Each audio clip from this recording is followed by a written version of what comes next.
तो फ्रेंड्स आज की कहानी है असली चेहरा। तो फ्रेंड्स आज की कहानी दिल को छू लेने वाली है। तो मेरी आपसे रिक्वेस्ट है कि कहानी को पूरा ज़रूर सुनिएगा। ये क्या कर डाला पिताजी आपने। मेरी शादी ऐसी काली कलौटी गंवार लड़की से करवा कर आपने तो मेरी पूरी ज़िंदगी बर्बाद कर दी। मेरी ज़िंदगी का इतना बड़ा फैसला लेते वक्त आपने एक बार भी नहीं सोचा कि मैं क्या चाहता हूँ। संजीव ने अपने पिता हरि प्रसाद जी की ओर देखते हुए कहा। उसकी आंखों में आग थी और होठ कांप रहे थे। मैंने आपसे पहले ही कहा था कि मैं शहर की किसी खूबसूरत और पढ़ी लिखी लड़की से शादी करना चाहता हूँ, और आपने मेरे माथे मढ़ दी यह गंवार लड़की, न शक्ल न सूरत। संजीव की आवाज़ में तल्खी थी। कल ही तो उसकी शादी संध्या से हुई थी और आज वह अपने माता पिता के सामने इस प्रकार गुस्से में खड़ा था जैसे कोई जंग लड़ने को तैयार हो। संजीव का गुस्सा देखकर हरि प्रसाद जी के माथे पर चिंता की रेखाएं खिंच गई। उन्होंने गहरी सांस ली और संयमित स्वर में कहा, बेटा, तू जो बोल रहा है वह सब गुस्से में बोल रहा है। संध्या अब तेरी पत्नी है। वो अच्छी पढ़ी लिखी लड़की है। उसे एक मौका दे, उसे समझ। उसका रंग सांवला हो सकता है लेकिन उसका दिल और चरित्र बेदाग है। शादी हुई है उससे तुम्हारी। यह रिश्ता कोई मजाक नहीं, एक पवित्र बंधन है। पवित्र बंधन। संजीव ने तंज कसते हुए बीच में टोक दिया। कैसा बंधन पिताजी। यह बंधन तो मेरे गले का फंदा बन गया है। मैंने आप पर भरोसा किया था, सोचा था कि आप मेरे लिए जो फैसला लेंगे अच्छा ही लेंगे, लेकिन आपने तो मेरे सपनों को कुचल दिया। एक गांव की लड़की जो किसी भी एंगल से मेरी पत्नी बनने के लायक नहीं थी, उम्र भर के लिए उसे मेरे साथ बांध दिया। मेरे दोस्त जब मुझे उसके साथ देखेंगे तो हंसेंगे मुझ पर। हरि प्रसाद ने कुर्सी पर पीठ टिकाई और संजीव को गौर से देखा। उसकी आवाज़ में अब थोड़ी शक्ति थी। संजीव बेटा, समझने की कोशिश करो। रंग रूप से जिंदगी नहीं चलती। मैंने संध्या को देखा है, वह मेहनती है, समझदार है और सबसे बड़ी बात, उसमें वो गुण और संस्कार है जो आजकल की लड़कियों में कम ही दिखते हैं। संस्कार। संजीव ने फीकी हंसी हंसते हुए कहा। पिताजी, संस्कारों से घर नहीं चलता।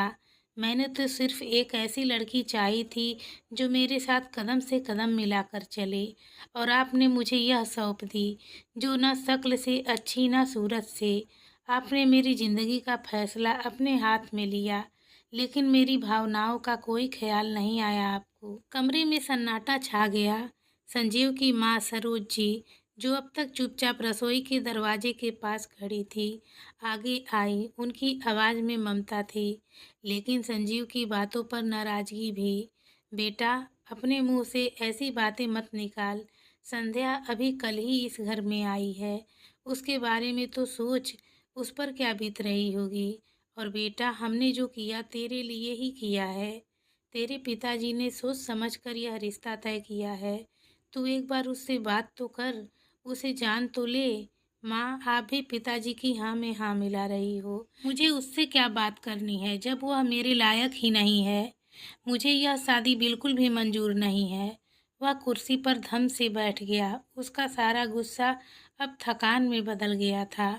हरि प्रसाद जी ने एक गहरी नज़र संजीव पर डाली और फिर उठकर उसके पास गए। उसके कंधे पर हाथ रखते हुए बोले, बेटा, मैं समझता हूँ कि तेरे अंदर अभी भी गुस्सा है, लेकिन यह गुस्सा सच को नहीं बदल सकता। संध्या अब इस घर की बहू है। तू उसे ठुकरा रहा है, लेकिन एक बार अपने दिल से पूछ, क्या सिर्फ रंग ही सब कुछ है। मैंने उसे चुना क्योंकि मुझे उसमें वो गुण दिखे जो इस घर को रोशन कर सकते हैं। तू वक्त दे, सब ठीक हो जाएगा। संजीव ने कोई जवाब नहीं दिया। वह बस सिर झुकाए बैठा रहा। उसके मन में तूफान थमा नहीं था। कमरे के एक कोने में संध्या खड़ी थी। उसने अपनी साड़ी का पल्लू कसकर हाथ में जकड़ा हुआ था। उसकी आंखें नम थी, लेकिन आंसू छिपाने की कोशिश कर रही थी। हरि प्रसाद जी ने संध्या की ओर देखा और धीरे से कहा, बेटी, तू रसोई में जा और संजीव के लिए अपने हाथों से चाय बना कर ले आ। उनकी आवाज़ में अपनापन था, जैसे वे उसे इस तनाव से दूर करना चाहते हों। संध्या ने सिर हिलाया और चुपचाप चली गई, लेकिन जब तक चाय बनाकर लाई तब तक संजीव बाहर निकल गया था, ये कहकर कि आप ही पीजिए अपनी प्यारी बेटी के हाथ की चाय, मुझे नहीं चाहिए। और हाँ माँ, जो उसके संस्कार और गुण है ना, उनका आप अचार डालिए और खिलाइए अपने पतिदेव को। मैं आज ही बेंगलोर वापस जा रहा हूँ। हरि प्रसाद जी का दिल धक से रह गया। रुआसी आवाज में वो बोले, सरोज, शायद मुझसे बहुत बड़ी गलती हो गई, जो संजीव की जिंदगी का इतना बड़ा फैसला अकेले ले बैठा। घर में अजीब सा सन्नाटा पसर गया। करीब 6 महीने पहले की बात थी, जब हरि प्रसाद जी के पास उनके बचपन के दोस्त रामलाल जी की बीमारी का समाचार पहुंचा था, तो हरि प्रसाद जी उनसे मिलने तुरंत अपने पुश्तैनी गांव दौड़े चले गए थे। पिछले कुछ महीनों से रामलाल की तबीयत लगातार खराब हो रही थी। हरि प्रसाद जी और रामलाल की दोस्ती दशकों पुरानी थी। वह दोस्ती जो खेतों के साथ काम करने से शुरू हुई थी और जिंदगी के हर सुख दुख में गहरी होती चली गई थी। बाद में हरि प्रसाद जी गांव छोड़कर शहर बस गए थे, परंतु अक्सर अपने मित्र से मिलने आया करते थे और घंटों बातें किया करते थे।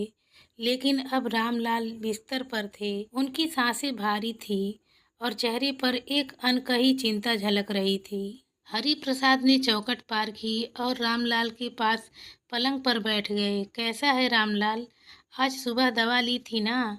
अपने दोस्त को इस हालत में देखकर हरि प्रसाद जी का कलेजा मुंह को आने लगा था। रामलाल जी ने एक असहाय सी मुस्कान दी और धीरे से कहा, हाँ हरी, दवा तो ले रहा हूँ, पर ये दवाइयाँ भी पता नहीं क्यों कोई असर नहीं दिखा रही। मुझे चिंता तो बस मेरी बेटी की है। संध्या अब जवान हो गई है, उसकी माँ तो पहले ही चली गई और मैं भी अब ज़्यादा दिन का मेहमान नहीं हूँ। हरि प्रसाद जी ने रामलाल का हाथ थाम लिया। तू चिंता मत कर, संध्या को मैं अपनी बेटी जैसा मानता हूँ, उसे कोई कमी नहीं आने दूंगा। रामलाल ने गहरी सांस ली और पलंग पर थोड़ा ऊपर सरकने की कोशिश की। संध्या उस वक्त बाहर आंगन में कपड़े सुखा रही थी। उसकी सांवली त्वचा पर धूप पड़ रही थी और उसके चेहरे पर एक सादगी और मासूमियत थी। रामलाल ने कमजोर हाथ से हरि प्रसाद का हाथ थामा और धीरे से कहा, हरि, मैं बस इतना चाहता हूँ कि मेरे जाने के बाद मेरी बच्ची सुरक्षित रहे। तू मेरा दोस्त है, तुझ पर मुझे पूरा भरोसा है। संध्या की जिम्मेदारी तुझे सौंपना चाहता हूँ। हरि प्रसाद ने गहरी सांस लेते हुए कहा, तू चिंता मत कर, संध्या को मैं अपनी बेटी से भी बढ़कर समझूंगा। उसकी जिम्मेदारी अब मेरी है। मैं उसे अपने घर की बहू बनाऊंगा, यह मेरा तुझसे वचन है। रामलाल की आंखें भर आई। उसने हरि प्रसाद जी की हाथ कसकर पकड़ा और कहा, हरि, तूने मेरे सीने का बोझ हल्का कर दिया। अब मैं चैन से जा सकूंगा। कुछ हफ्ते बाद रामलाल की मृत्यु हो गई। हरि प्रसाद ने अपने वचन को याद रखा और इस बारे में अपनी पत्नी सरोज को बताया। सरोज को भी उनकी बात पसंद आई। संजीव उस वक्त बेंगलोर में था, उसकी नई नई नौकरी लगी थी। हरि प्रसाद जी ने संजीव को फ़ोन किया, बेटा, मैंने तेरे लिए एक रिश्ता देखा है। मेरे दोस्त रामलाल की बेटी संध्या बड़ी ही संस्कारी बच्ची है। तेरी माँ और मैंने बहू बनाने का फैसला कर लिया है। संजीव ने दूसरी ओर से नाराजगी भरे लहजे में कहा, पापा, यह क्या बात हुई? गांव की लड़की? मैंने तो कहा था कि मुझे शहर की पढ़ी लिखी लड़की चाहिए। आपने मुझसे पूछा तक नहीं। हरि प्रसाद ने शांत स्वर में जवाब दिया, बेटा, मैं अपने दोस्त की मृत्यु से पहले ही उसे वचन दे चुका हूँ। रामलाल मेरा बचपन का दोस्त था, उसने मुझ पर भरोसा किया था। तू एक बार संध्या की तस्वीर देख ले, फिर बात करना। संजीव ने कुछ देर चुप्पी रखी। हरि प्रसाद जी ने संध्या की एक तस्वीर भेजी। तस्वीर में संध्या मुस्कुरा रही थी। उसकी बड़ी बड़ी आँखें, खूबसूरत नैन नक्श और प्यारी सी मुस्कान देखकर संजीव तो जैसे उस पर मोहित हो गया था। उसकी सांवली त्वचा तस्वीर में धूप की वजह से ठीक से दिख नहीं रही थी। संजीव मन ही मन सोचने लगा, यह बुरी तो नहीं है, पिताजी की पसंद तो अच्छी ही है। सोचते हुए उसने इस रिश्ते के लिए हामी भर दी। संध्या की तस्वीर देखने के बाद संजीव ने दिल से उसे अपना मान लिया। दिन बीतते गए और वह मन ही मन उससे मोहब्बत करने लगा। चेहरे पर मुस्कान लिए संध्या की तस्वीर आंखों में बसाए वह घंटों रोमांटिक गाने सुनता, दिल में एक अनजानी सी उमंग लिए। फिर आया शादी का दिन। मंडप रोशनी से जगमगा रहा था। चारों तरफ फैली चमक-धमक ने माहौल को जादुई सा बना दिया था। और फिर जब संध्या सज-धज कर दुल्हन के जोड़े में उसके सामने आई तो संजीव का दिल एक पल के लिए थम सा गया। आज मेकअप और गहनों में वो सचमुच इतनी ज़्यादा खूबसूरत लग रही थी कि संजीव तो उसे देखता ही रह गया। मेकअप ने उसके सांवले रंग को काफ़ी हद तक छिपा दिया था। शादी की सारी रस्में धूमधाम से पूरी हुई। विवाह संपन्न हो गया। जब संजीव और संध्या ने पति पत्नी के रूप में घर के अंदर कदम रखा तो सरोज जी की आंखें खुशी से छलक उठीं। उन्होंने आगे बढ़कर दोनों की नज़र उतारी, संध्या के माथे को चूमा और दोनों के सिर पर हाथ रखते हुए ढेर सारी दुआएं दी। खुश रहो, सदा सुखी रहो, तुम दोनों की जोड़ी हमेशा सलामत रहे। हरि प्रसाद जी एक कोने में खड़े सब कुछ देख रहे थे। उनके चेहरे पर सुकून की रेखाएं साफ झलक रही थी। एक तरफ उनके बचपन के दोस्त रामलाल का वचन पूरा हो गया था, तो दूसरी तरफ संध्या जैसी संस्कारी बहू उनके घर की शोभा बढ़ाने आ गई थी। उन्होंने मन ही मन सोचा, रामलाल, तेरी बेटी अब मेरे घर की बेटी है। तू जहाँ भी है चैन से रहना। उनकी आंखों में नमी पर होठों पर संतुष्टि भरी मुस्कान थी। परंतु जल्द ही ये संतुष्टि बेचैनी में बदल गई। अगली सुबह जब सूरज की पहली किरणें घर में दाखिल हुईं, घर में जैसे एक तूफान सा आ गया। संजीव ने संध्या को बिना मेकअप के देखा तो उसका सांवला रंग देखकर उसे एक झटका सा लगा। जिस प्यारी सी संध्या को उसने दिल में बसाया था, वह अब उसे एकदम अलग लग रही थी। हालांकि संध्या यूं ही अच्छी दिखती थी, लेकिन उसका सांवला रंग संजीव के लिए एक दीवार बन गया। एक ऐसी दीवार जिसने संध्या की बड़ी-बड़ी आँखों और खूबसूरत नैन नक्श और प्यारी सी मुस्कान को ओझल कर दिया था। उसे नज़र आ रहा था तो केवल उसका सांवला रंग। उसे अचानक अपने दोस्तों की बातें याद आने लगी। वह दिन जब उसने उन्हें अपनी शादी तय होने की खबर सुनाई थी। बेंगलुरु के एक कैफ़े में कॉफ़ी की चुस्कियों के बीच संजीव ने अपने दोस्तों रोहन और अजय को बड़े उत्साह से बताया था, यार मेरी शादी पक्की हो गई है, पिताजी ने लड़की पसंद की है। कहते हुए उसने अपने दोस्तों को मोबाइल में संध्या की फ़ोटो दिखाई थी। रोहन ने भौंवे चढ़ाते हुए कहा था, क्या बात कर रहा है संजीव, तेरी शादी तय हो गई? तू लड़की से मिला है ना? अरे नहीं यार, बस फ़ोटो देखी है। तो एक फ़ोटो देखकर तू शादी के लिए कैसे मान गया? कम से कम एक मुलाकात तो कर लेता लड़की से। रोहन ने कहा तो अजय ने हंसते हुए कहा, अरे कहीं फ़ोटो में गोरी चिट्टी दिख रही हो और असल में कुछ और निकले तो? आजकल फ़ोटोशॉप का ज़माना है भाई। संजीव ने कॉफ़ी का घूंट लिया और आत्मविश्वास से जवाब दिया था, अरे तुम लोग टेंशन मत लो, मेरे पिताजी ने लड़की को देखा है। वो किसी ऐसी वैसी लड़की से मेरी शादी कराने से रहे। उनकी पसंद पर मुझे पूरा भरोसा है। अब रोहन और अजय की वही बातें संजीव के दिमाग में हथौड़े की तरह बज रही थी। कितनी ही बार उसने खुद को कोसा था, काश उसने अपनी शादी से पहले संध्या को एक बार देख लिया होता, उससे बात कर ली होती। गुस्सा अब उसके सीने में उबाल मार रहा था। हरि प्रसाद जी ने शांत स्वर में समझाने की कोशिश की, बेटा संध्या एक समझदार और संस्कारी लड़की है, उसे समय दो, उसे समझो। संजीव ने व्यंग्यात्मक हंसी हंसते हुए कहा, पिताजी आप अपने पुराने ख्यालों में ही जीते रहिए, मुझे तो बस अब इस शादी से बाहर निकलने का कोई रास्ता ढूंढना है। यह सुनकर संध्या का दिल चकनाचूर हो गया। आंसू पीकर वह वहीं खड़ी रह गई। सरोज जी से यह सहन नहीं हुआ और संजीव से बोली, बेटा यह तुम्हारी पत्नी है, कोई खिलौना नहीं जिसे तुम पसंद न आने पे फेंक दो। लेकिन संजीव कुछ सुनने को तैयार नहीं था। उसी दिन वो बेंगलुरु वापस चला गया, बिना संध्या को अपने साथ लिए। घर का माहौल पूरी तरह से बदल गया था। संध्या अब उस घर में बहू से अधिक एक बेटी बन गई थी। हरिप्रसाद जी और सरोज जी ने उसे बेटी की तरह अपनाया था। उन्होंने हर संभव प्रयास किया था कि संध्या को यह एहसास न हो कि वह इस घर में अकेली है। लेकिन हरिप्रसाद जी के मन में आत्मग्लानि थी कि संध्या को अपनी बहू बनाकर कहीं न कहीं वो उसके साथ अन्याय कर बैठे। इस बात को पूरा 1 महीना बीत चुका था। संजीव का गुस्सा तो अब कुछ कम हुआ था, लेकिन नाराज़गी अभी दूर नहीं हुई थी। बेटा बहुत हुआ अब। यह शादी कोई मज़ाक नहीं जिसे तुम नकार सको। अब तुम संध्या को अपने साथ बैंगलोर ले जाओ। वह तुम्हारी पत्नी है और उसे उसका हक मिलना चाहिए। उनकी आवाज़ में आदेश था जो संजीव टाल ना सकता था। पिताजी, लेकिन मैं कोई बहस नहीं सुनूंगा। या तो तुम यहाँ पर आकर उसे लेकर जाओ या फिर मैं उसे लेकर बैंगलोर आ जाता हूँ।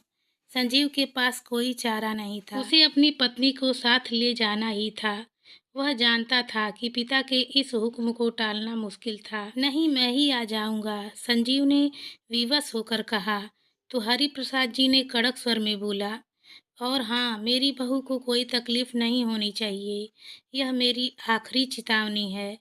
3-4 दिन बाद संजीव वापस लौटा। हरिप्रसाद जी के हुक्म के आगे वो बेबस हो चुका था और वह उखड़े मन से संध्या को साथ ले जाने को मजबूर था। संध्या के साथ बेंगलोर लौटते समय संजीव का मन बेहद उथल-पुथल में था। ट्रेन की खिड़की से बाहर देखते हुए उसके भीतर एक अजीब सी घुटन थी। ट्रेन में बैठे हुए उसका मन बार-बार एक ही ख्याल में उलझ रहा था। उसके दोस्त रोहन और अजय नरेश शादी में किसी वजह से नहीं आ पाए थे।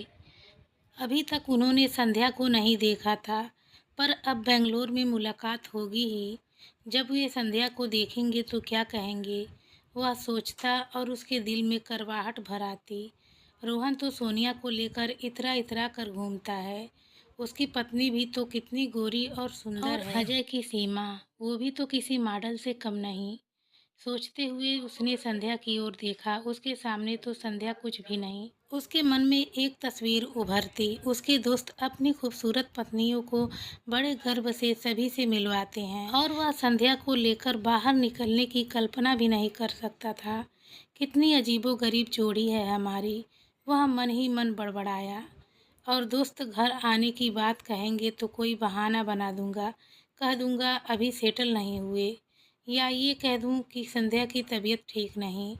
कुछ तो करना पड़ेगा, वह खुद को समझा रहा था, पर दिल में एक अजीब सी बेचैनी थी। आखिरकार संध्या संजीव के साथ बेंगलोर पहुंच गई। संजीव का छोटा सा फ्लैट जो अब तक अस्त व्यस्त पड़ा था, कपड़े इधर उधर, बर्तन सिंक में जमा और सामान बिखरा हुआ। संध्या ने थकान उतारने के बाद चुपचाप सब कुछ समेटना शुरू कर दिया। आज संजीव ऑफिस से जानबूझकर देरी से आ रहा था। उसके चेहरे पर बेरुखी साफ साफ झलक रही थी। लेकिन घर पहुंचकर देखा, घर का पूर्ण रूप से व्यवस्थित दिखाई दे रहा था। वह सब देखकर उसने कुछ कहा नहीं। उसका गुस्सा अब भी सुलग रहा था। संध्या ने उसके लिए गर्मा गर्म पुलाव और साथ में पनीर की सब्जी बनाई थी। मेज पर खाना सजा देखकर वह ठिठक गया। यह सब करने की जरूरत नहीं थी, उसने ठंडे लहजे में कहा। संध्या ने हल्के से सिर झुकाकर जवाब दिया, आप थक कर आए हैं, कुछ अच्छा खा लीजिए। संजीव चुपचाप खाना खाने बैठ गया, पर उसका मन अभी भी उलझा था। यह सब करके क्या साबित करना चाहती है, वह सोच रहा था, पर खाने का स्वाद उसे पसंद आया। संध्या संजीव के मन की उथल पुथल को भांप रही थी। उसकी चुप्पी, उसकी ठंडी नज़रें और वह बेरुखी, वो समझ चुकी थी कि उसका पति उसे दिल से नहीं अपनाना चाहता। खाना खाने के बाद संजीव कमरे में गया और अपना तकिया लेकर सोने के लिए सोफे पर आ गया। फिर संध्या कमरे में जाकर खूब रोई। फिर भी उसने हिम्मत नहीं हारी। सिलाई कढ़ाई जानती थी, खाली समय में वही करने बैठ जाया करती थी। अपना दिल लगाए रखने के लिए किसी न किसी काम में मशगूल रहती थी। उस छोटे से फ्लैट को अपने कुशल हाथों और कल्पना शक्ति से एक खूबसूरत आशियाने में बदल दिया था। संजीव कई बार लौटते वक्त अपने साफ सुथरे कपड़े को देखकर ठिठक जाता। वाह, उसके मन में तारीफ उभरती, पर ओठों तक आते आते वह उसे वापस निगल लेता। संध्या की पाक कला तो जैसे जादू थी। कभी मसालेदार पाव भाजी बनती तो कभी शाही पनीर। सासू माँ से फ़ोन करके संजीव की पसंद नापसंद के बारे में सारी जानकारी लेती थी। खाना देखकर संजीव को भूख जैसे दो गुनी चली जाती थी। सुबह नहाने जाता तो बाथरूम ऐसा साफ सुथरा दिखाई देता मानो किसी 5 स्टार होटल का बाथरूम हो। यह समर्पण उसके मन में सम्मान की हल्की सी चिंगारी जलाता, पर अगले ही पल वही कटुता लौट आती। ये सब तो कोई नौकरानी भी कर सकती है। वह खुद से ही बड़बड़ाता और अपने दिल को फिर से पत्थर बना लेता। आज रविवार था। सुबह की चाय के साथ संध्या ने गर्मा गर्म पोहे परोसे थे। संजीव चुपचाप खा रहा था। तभी हरि प्रसाद जी का फोन आया। हाँ बेटा संजीव, सब ठीक तो है ना? हमारी बहू का ख्याल अच्छे से रख रहे हो ना? उनकी आवाज में प्यार के साथ हल्की सी सख्ती थी। संजीव हड़बड़ाते हुए बोला, हाँ हाँ पिताजी, सब ठीक है। फिर फोन संध्या को थमा दिया। लो बात कर लो। संध्या ने फोन लिया। हाँ पिताजी, मैं ठीक हूँ। और आप माँ कैसे हैं? उसकी आवाज में गर्मजोशी थी जो संजीव को कहीं अंदर तक छू गई, पर वह अनजान बना रहा। अभी बात चल ही रही थी कि दरवाजे की घंटी बजी। संजीव ने चौंक कर दरवाजा खोला और उसके पैरों तले जमीन खिसक गई। उसके तीनों दोस्त रोहन, अजय और नरेश अपनी अपनी सजी धजी पत्नियों के साथ खड़े थे। सोनिया लाल रंग की ड्रेस में गजब ढा रही थी। सीमा स्टाइलिश जींस टॉप में किसी फिल्मी हीरोइन से कम नहीं दिख रही थी, और काव्या का ट्रेंडी कुर्ता उसकी फैशन सेंस की गवाही दे रही थी। संजीव का दिल घबरा गया था। उसकी पत्नी संध्या के मुकाबले उसके दोस्तों की पत्नियां कई ज़्यादा आधुनिक और ग्लैमरस थी।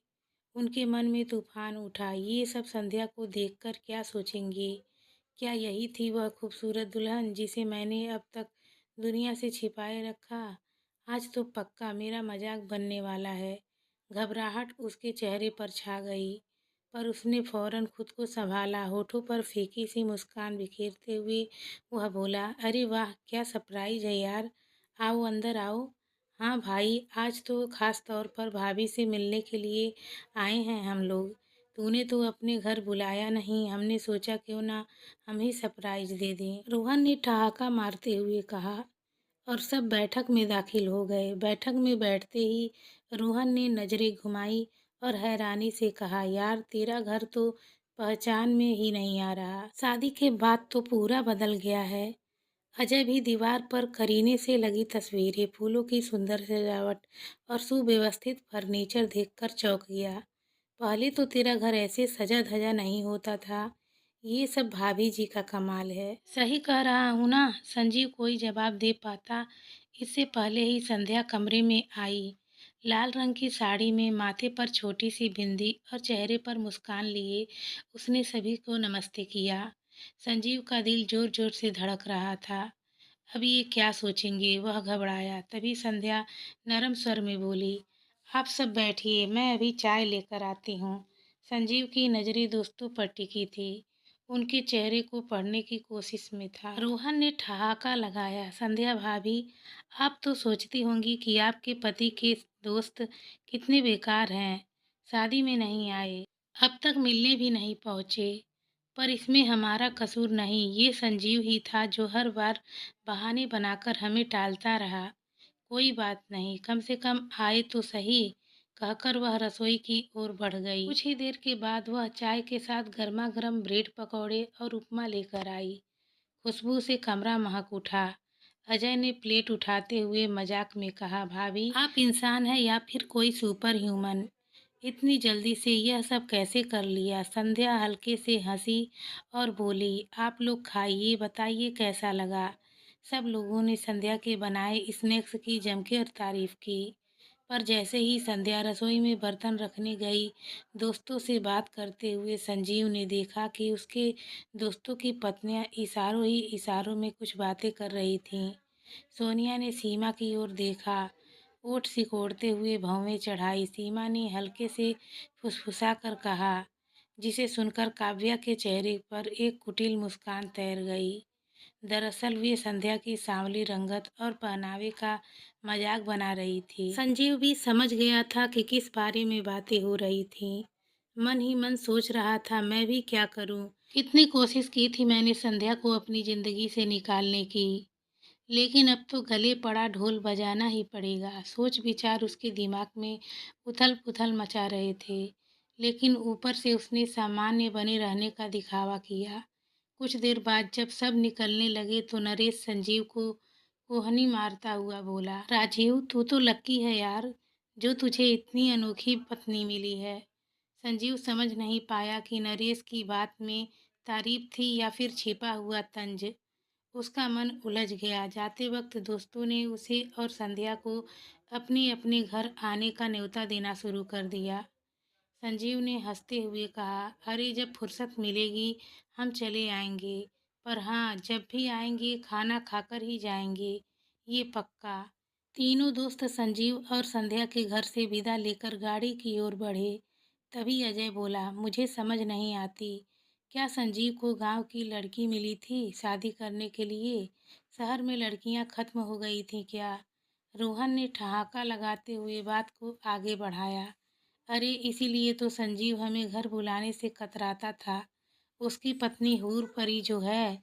इस बात पर सब हंसने लगे। इधर सबके जाने के बाद संध्या चुपचाप बिखरे कप प्लेट समेटने लगी और संजीव आराम कुर्सी पर ढेर हो गया। उसने कनखियों से संध्या को देखा। वह फुर्ती से घर का काम सहेज रही थी, चेहरे पर वही शांत मुस्कान लिए।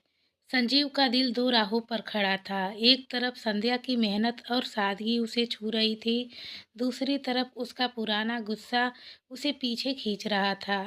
2 महीने बीतने को थे और 2 दिन बाद दिवाली थी। संजीव के मन में एक ख्याल कौंधा।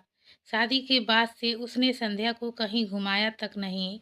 वह हमेशा इन चार दीवारी में सिमटी रही, चुपचाप उसकी बिखरी जिंदगी को जोड़ती हुई। पहली बार उसे संध्या पर दया सी आई। संध्या सुनो, 2 दिन बाद दिवाली है, तुम्हें बाजार से कुछ खरीदना हो तो खरीद लेना। फिर हम मिठाई लेकर मेरे दोस्तों के घर चलेंगे, बहुत दिनों से बुला रहे हैं। उन्हें दिवाली की मिठाई और उपहार भी दे देंगे और मिलना भी हो जाएगा। संध्या के हाथ एक पल को रुक गए। वह चौंक कर संजीव की ओर मुड़ी। उसकी आंखें हैरानी से चमक उठीं। शादी के बाद यह पहला मौका था जब संजीव ने खुद से उससे बात की थी, वह भी इतने सहज लहजे में। सच उसके होठों से निकला और उसकी आवाज में हैरानी के साथ साथ एक बच्चे सी खुशी झलक रही थी। चेहरे पर एक खिलती मुस्कान लिए वह तेजी से कमरे की ओर बढ़ गई। थोड़ी ही देर में वह तैयार होकर लौटी। उसने एक खूबसूरत सा गुलाबी सूट पहना था, बालों में पीन लगाई और कानों में झुमके पहने। वह सज सवर कर आई थी, जैसे इस पल को यादगार बना लेना चाहती थी। लेकिन संजीव ने उसकी ओर आंख उठाकर देखा तक नहीं। उसकी नजरें जमीन पर टिकी थीं। अब भी वो अपने भीतर की उलझन से जूझ रहा था। संध्या ने खुशी से कहा, चलें? हाँ चलो, संजीव ने ठंडे लहजे में जवाब दिया। दोनों घर से निकले। बाजार से होते हुए वे रोहन के घर पहुंचे। संजीव ने डोरबेल बजाई, पर कोई जवाब नहीं आया। उसने हल्की झुंझलाहट के साथ दरवाजे पर दस्तक दी और दरवाजा अपने आप खुल गया। संध्या ने हैरानी से कहा, ये तो खुला है। संजीव ने बिना कुछ कहे अंदर कदम रखा और संध्या उसके पीछे चली गई। अंदर रसोई से बर्तनों की खटपट सुनाई दी। संजीव ने आवाज लगाई, रोहन। तभी रोहन रसोई से निकला। हाथ गीले थे उसके। उसे देखकर संजीव मन ही मन बुदबुदाया, तो बर्तन ये धो रहा था? क्या हाल बना रखा है? रोहन ने उन्हें देखा और थोड़ा झेपते हुए कहा, अरे संजीव, संध्या भाभी, आओ आओ। उसने जल्दी से सोफे पर बिखरे कागजों को समेटा और उन्हें बिठाया। कमरा अस्त व्यस्त था। मेज पर चाय के पुराने दाग, कोने में बिखरे कागज और हवा में एक हल्की उलझन। रोहन ने फीकी हंसी के साथ कहा, सोनिया अपनी सहेलियों के साथ किटी पर गई है और आज ही कमबख्त काम वाली भी नहीं आई। तुम लोग बैठो, मैं चाय बनाकर लाता हूँ। वह जाने को हुआ, तभी संध्या ने पीछे से नरम स्वर में कहा, नहीं भैया, आप बैठिए, मैं बना लाती हूँ। वह रसोई की ओर बढ़ी ही थी कि अंदर से कमरे में रोहन के पिताजी की थकी हुई आवाज़ गूंजी। बेटा, मेरा दलिया बना क्या? बन गया हो तो दे देना। रोहन ने हड़बड़ाते हुए जवाब दिया। बस बना देता हूँ पापा।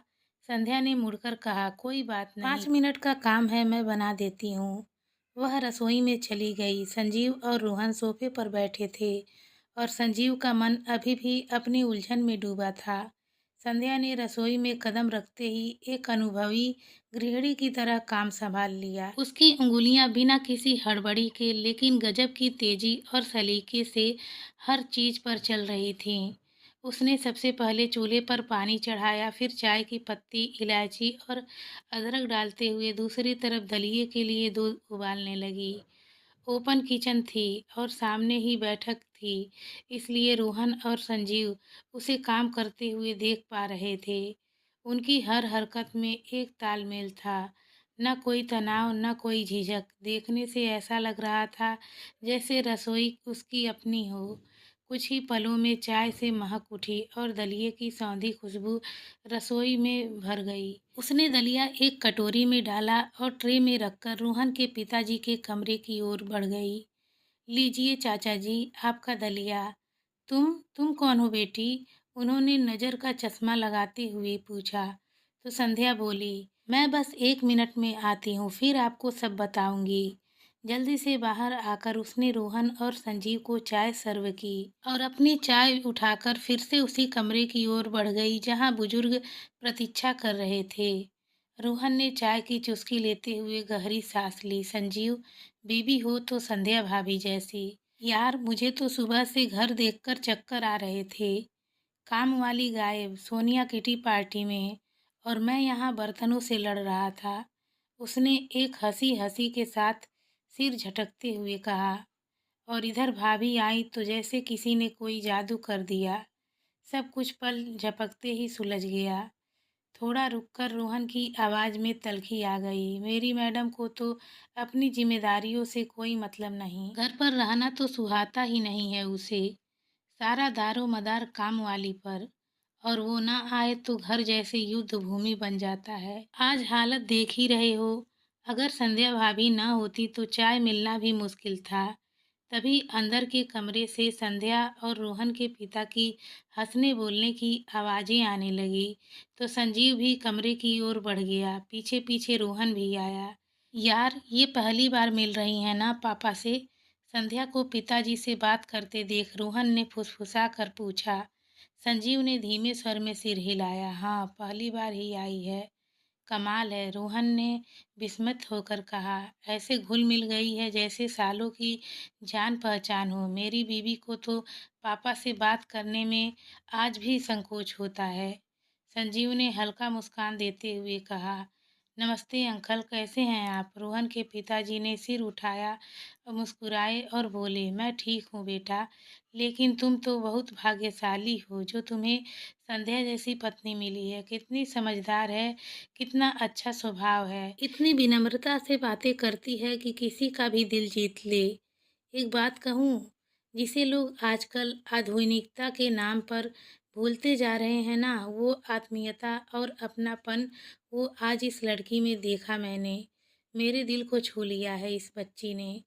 रोहन के घर से विदा लेकर संध्या और संजीव अजय के घर की ओर बढ़े। अजय का अपार्टमेंट ज़्यादा दूर नहीं था। कुछ गलियां पार करते ही वे दरवाजे तक पहुंच गए। लेकिन अभी कदम भी ठीक से जमे नहीं थे कि अंदर से ऊंची ऊंची आवाज़ें बाहर तक फट रही थीं। गुस्से से भरी कांपती हुई संजीव और संध्या दोनों सहम कर ठिठक गए। उनके पैर जमीन से चिपक गए। अंदर से अजय की गरजती हुई आवाज़ आई। सीमा, ये क्या तमाशा है? कभी घर पर खाना नहीं बना सकती क्या? हर रोज बाहर से जहरीला खाना मंगाना जरूरी है? सीमा भी कम नहीं थी। आवाज में चुभन और चिड़चिड़ाहट भरकर बोली। हाँ तो क्या हो गया? बाहर से खाना आ जाता है तो आसमान टूट पड़ता है क्या? मुझे भी हक है आराम करने का। तुम क्या समझते हो? ऑफिस जाते हो तो दुनिया का सारा बोझ क्या तुम ही उठाते हो? मैं सारा दिन घर का कुछ नहीं करती क्या? हाँ करती हो ना, सोशल मीडिया पर अपनी तस्वीरें पोस्ट करती हो। हर रोज़ अपनी सहेलियों के साथ शॉपिंग पर निकल जाती हो। मेरी महीने भर की तनख्वाह सिर्फ अपने मेकअप और कपड़ों पर बर्बाद कर देती हो। अजय की आवाज़ अब और ऊंची हो चुकी थी। तुम चाहो तो सब कुछ मैनेज कर सकती हो, लेकिन नहीं, तुम्हें तो ऐशो आराम चाहिए। लेकिन बच्चों की सेहत, उन्हें बाहर का तला भुना खिलाकर कितनी बार बीमार कर चुकी हो, पता भी है? घर का खाना ही सबसे बेहतर होता है। ये बात तुम्हारे भेजे में कब घुसेगी? सीमा तिलमिला कर बोली, तो अब तुम मुझे सिखाओगे कि कैसे जीना है? मैं आज के ज़माने की पढ़ी लिखी मॉडर्न लड़की हूँ। जैसे दिल करेगा वैसे जीऊँगी। अगर तुम्हें घर की पकी हुई रोटियाँ चाहिए तो मुझे तलाक देकर किसी रोटियाँ बेलने वाली से शादी कर लो। आज़ाद हो जाऊँगी मैं भी इस रोज़-रोज़ के झंझट से। बाहर खड़े संजीव ने सांस खींची और नजरें चुराते हुए संध्या की ओर देखा। संध्या की आंखों में चिंता थी, वो बस शांत खड़ी थी। अब संध्या ने धीरे से पूछा। संजीव ने पल भर सोचकर जवाब दिया, चलो बाद में मिलते हैं, अभी वक्त ठीक नहीं है। दोनों बिना आहट किए वापस मुड़ने लगे थे कि तभी एक मोटरसाइकिल की तेज आवाज गली में गूंजी। फूड डिलीवरी वाला अपनी बाइक पर पहुंच हेलमेट उतारा और सीधे अजय के घर की बेल बजा दी। संजीव और संध्या ठिठक गए। सीमा ने झल्लाकर दरवाजा खोला, लेकिन सामने संध्या और संजीव को देखकर कुछ पल के लिए जैसे जड़ सी हो गई। उनकी आंखों में हैरानी थी, लेकिन तुरंत ही उसने चेहरे पर एक बनावटी मुस्कान ओढ़ ली। फिर हड़बड़ाहट में बोली, अरे आप दोनों, आइए आइए, अंदर आइए। उसकी आवाज में नकली उत्साह था, पर उसकी आंखें बेचैनी से इधर उधर भाग रही थीं। उसने अंदर की ओर मुड़कर चिल्लाया, अजय देखो कौन आया है हमारे घर। संजीव उसे देखकर हैरान था। यह वही सीमा नहीं थी जो हमेशा सजी धजी चमकती हुई दिखती थी। बाल बिखरे थे, चेहरा बिना मेकअप के मुरझाया हुआ, और मटमैले से नाइट सूट में वो बिल्कुल वैसी नहीं लग रही थी जैसी संजीव को याद थी। डिलीवरी वाले ने खाने का पैकेट थमाया और चला गया। सीमा ने हल्के से कहा, आइए ना बैठिए। संजीव और संध्या हिचकते हुए अंदर दाखिल हुए। अजय अंदर से निकला, शर्ट की बाहें चढ़ी हुई, चेहरा गुस्से से लाल, और उन्हें देखते ही वह ठिठक गया। उसके माथे पर पसीने की बूंदें चमक रही थीं। कहीं उन्होंने सब कुछ सुन नहीं न लिया। यह ख्याल उसके दिमाग में बिजली सा कौंधा। उसने हड़बड़ाते हुए कहा, अरे संजीव, संध्या भाभी, आओ बैठो बैठो। उनकी आवाज़ में बनावटी गर्मजोशी थी, पर उसकी आंखें बार बार दरवाजे की ओर भाग रही थी। संजीव ने नजरें घुमाई। सोफे पर बिखरे कपड़े, बच्चों के खिलौने और मेज पर खाने के पुराने डिब्बे, एक कोने में मकड़ी के जाले तक दिख रहे थे। कमरा किसी जंग के मैदान सा लग रहा था। अजय ने जल्दी से कपड़े समेटते हुए कहा, बस थोड़ा बिखरा हुआ है, बच्चे शैतान है ना। पर उसकी हंसी खोखली थी, जैसे वह अपनी लाचारी को हल्का करने की कोशिश कर रहा हो। संजीव चुपचाप उसे देखता रहा, पर उसका मन अतीत की गलियों में भटक गया। संध्या के आने से पहले उसका अपना भी घर ऐसा ही बिखरा बिखरा रहता था। लेकिन इन दिनों में संध्या ने उस घर को न सिर्फ सहेजा, बल्कि एक सलीके से सजाया था।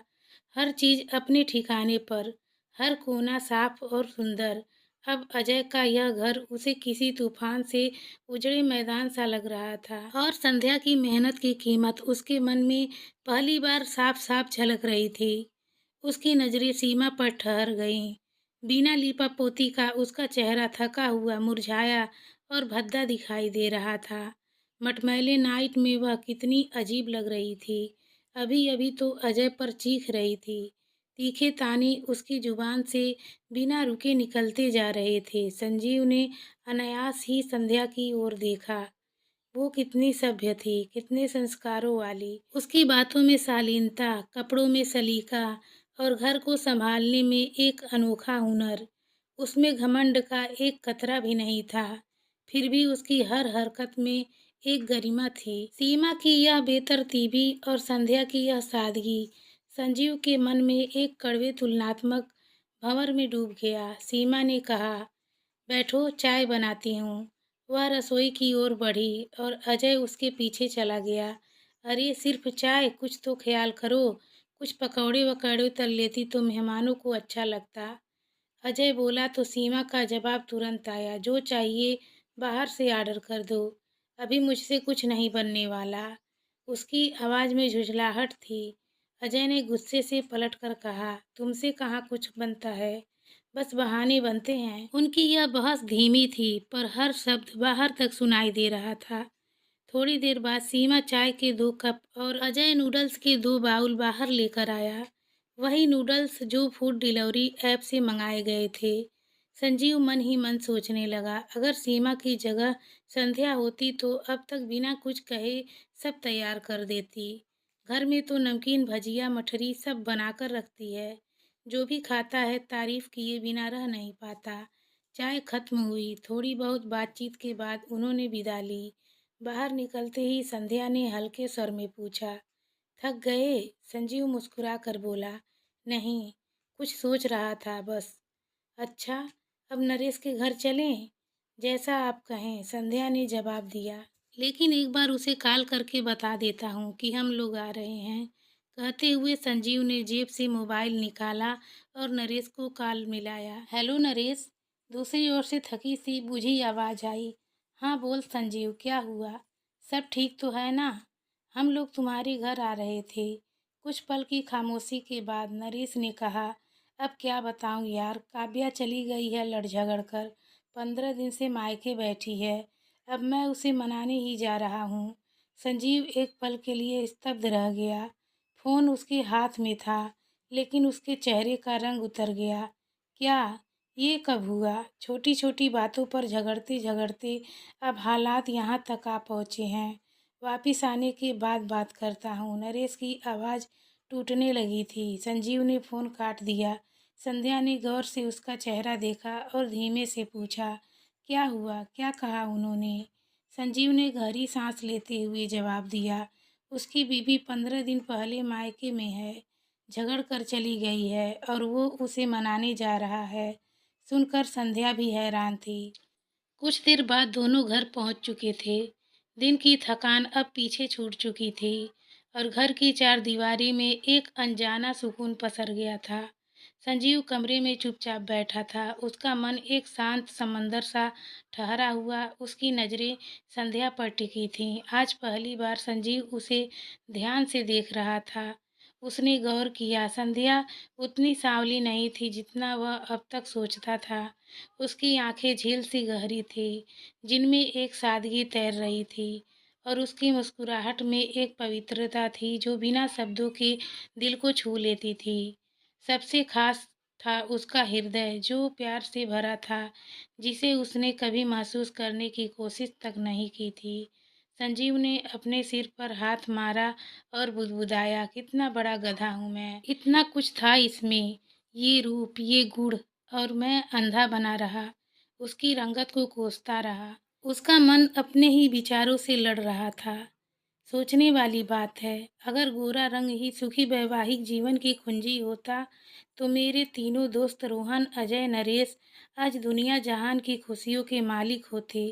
पर उनकी चमकती पत्नियां, उनकी सजी धजी दुनिया सब बिखर गई। और यहाँ मेरी संध्या कितनी शालीन है और कितनी सशक्त भी, लेकिन फिर भी उसमें एक अजीब सी नम्रता है जो आजकल महिलाओं में बिरले ही दिखाई देती है। संध्या कपड़े बदलने के लिए बाथरूम की ओर बढ़ी ही थी कि संजीव ने अचानक प्यार भरे स्वर में कहा, रुक जाओ, यही पहने रखो, बहुत अच्छा लग रहा है तुम पर, बहुत फब रहा है। उसकी आवाज़ में एक अनकहा प्यार था जिसने संध्या के कदमों को रोक दिया। वह हैरानी से मुड़कर उसे देखने लगी। शादी के बाद यह पहला मौका था जब संजीव ने उससे इस तरह की बात की थी, इस तरह उसे देखा था। उसकी आंखें चौड़ी हो गई और होठों पर एक मुस्कान खिल गई। संजीव ने आगे कहा, वैसे ये सूट कब लिया था तुमने और कहाँ से? संध्या ने धीरे से पूछा, आपको पसंद आया? संजीव ने मुस्कुराते हुए कहा, बहुत ज़्यादा, दिल करता है इसे बनाने वाले के हाथ चूम लूं। संध्या की आंखों में एक शरारत चमकी। उसने कहा, कहीं से लिया नहीं, ये मैंने अपने हाथों से बनाया है। संजीव सन्न रह गया। उसने गुलाबी सूट पर सुनहरी कढ़ाई को गौर से देखा। क्या? संजीव को जैसे यकीन नहीं हुआ। गुलाबी सूट पर सुनहरी कढ़ाई इतनी नफासत से की गई थी कि किसी डिजाइनर के कलेक्शन को भी पीछे छोड़ दे। उसकी आवाज में हैरानी थी। संध्या ने हल्के से सिर हिलाया। हाँ, सारा दिन घर पर बोर हो जाती थी तो यही करने बैठ जाती थी। फिर उसने झट से अपने दोनों हाथों को संजीव के आगे फैला दिए। संजीव उसकी इस मासूम हरकत पर ठहाका मारकर हंस पड़ा। संध्या भी खिलखिला कर हंसने लगी। संध्या की हंसी में जो मिठास थी वो संजीव को कहीं ना कहीं भीतर तक छू गई। वो पल जैसे किसी टूटे हुए रिश्ते में फिर से सांसें लौट आई हो। फिर संजीव ने उन हाथों को थामा और प्यार से कहा, मैंने बहुत देर कर दी ना, वो फुसफुसाया। संध्या की आंखें नम हो गई, मगर होठों पर वही मीठी मुस्कान थी। नहीं, वक्त पर लौटे हो, यही सबसे बड़ी बात है। बाहर रात थी पर घर के भीतर पहली बार रोशनी फैली थी। एक नई सुबह आने से पहले एक नया रिश्ता जन्म ले चुका था। तो फ्रेंड्स, कैसी लगी हमारी कहानी कमेंट में ज़रूर बताइएगा। कहानी अच्छी लगी हो तो चैनल को सब्सक्राइब कर लीजिए ऐसी ही अच्छी कहानियाँ सुनने के लिए।